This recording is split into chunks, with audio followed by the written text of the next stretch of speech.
pag wala naman i-quit na ako. Para wala na ako makikitang basya. Di na-delete. Ako na mag-isa mag-quit. Pag na-delete, gagawin ulit. Diba makakaano ako? Makagawa ako. Pero pag di na-delete, i-quit ko na. Mag-quit na lang ako.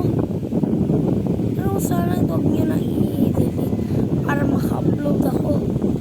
Kasi pag delete nyo, talaga pag nainis na ako, hindi ko na yung gagawin. Basta huwag nyo delete. Pag dinelete, pag naban ako, ganyan talaga.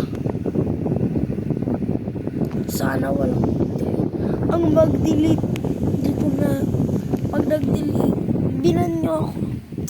Walang mag-comment, walang mag-like, palaging mat-subscribe.